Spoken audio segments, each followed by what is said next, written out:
Now, one of the newest animals that we have here on exhibit, you'll see looks pretty similar to the spotted eagle ray, except for her nose is just a little bit more round, and the spots on her back are a lot harder to see. That's her in the center of the exhibit, right underneath that big southern stingray there. You'll see a better look at her in just a moment. There she is. She's a bullnose stingray, and our bullnose ray is about 3 feet across. She's more of a medium-sized ray. She's not going to get much bigger than that.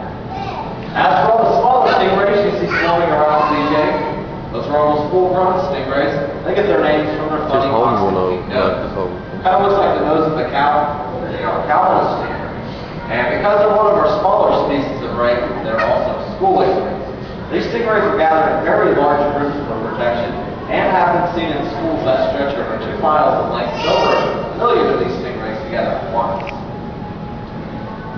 Now, as I mentioned earlier, we do have 5 different types of sharks here in this exhibit. These are all smaller, non-aggressive sharks. You'll notice even though CJ has a bag full of food in the water with her, none of these sharks have attempted to approach her. Well, these sharks don't associate people with food. Starting once again with the largest shark we house in this exhibit, which if you were here just a few minutes early, you may have seen it swimming back and forth in front of these rows here. It was a gray shark with dark brown stripes on the back and sides. It's called a leopard shark. The largest leopard shark we have on exhibit is just under 4 feet long, and will reach just about 6 feet long when fully grown. Now, while leopard sharks are very timid, they don't like being in the same area of the exhibit where divers are along, and they tend to retreat back to the shallows once our divers enter the deep water here. Well, we might get a look at one in just a moment, and what we did off on out. Now, as for all the small gray sharks you'll see swimming towards the back of the exhibit with the eyes poking out the side, a lot of people mistake these sharks for baby hammerheads. They are members of the hammerhead family. They're the smallest, least aggressive member of hammerhead. Those are nearly full-grown sharks. They're called bottom-head sharks. And they won't get a whole lot bigger than they are. They're around 3 to 3.5 feet in length.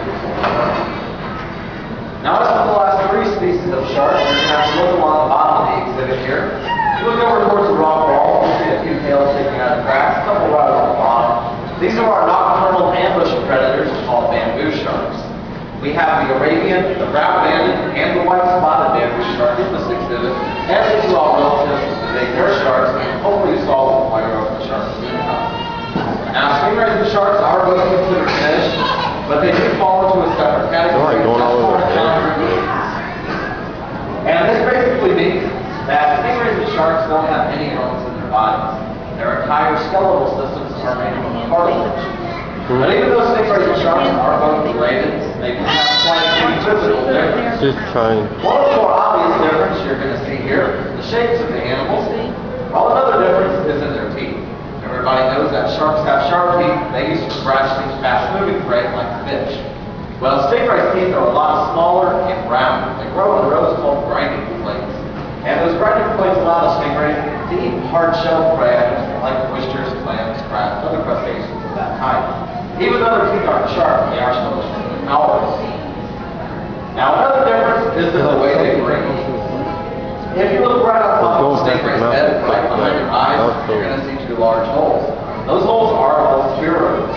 And spiracles allow the stingrays to lie motionless on the ocean floor here and still be able to breathe. They'll pump in water through their spiracles. The water will travel to the gills where the oxygen is absorbed, and the remainder of that water will exit through the bottom of the stingrays, through the gill slits you see flapping beneath their mouth.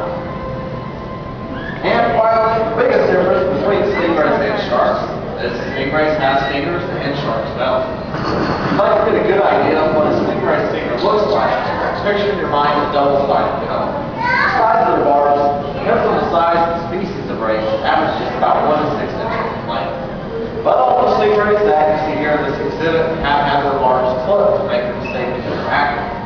We clip the sharp point of the barb off just as it grows out of the stingray's nail, just like you clip a toenail or a fingernail. It's painless to the animal. It takes just about 90 days to start growing back. We would clip those barbs again, and it makes it safe for all our divers in the water and all of our guests touching the rays.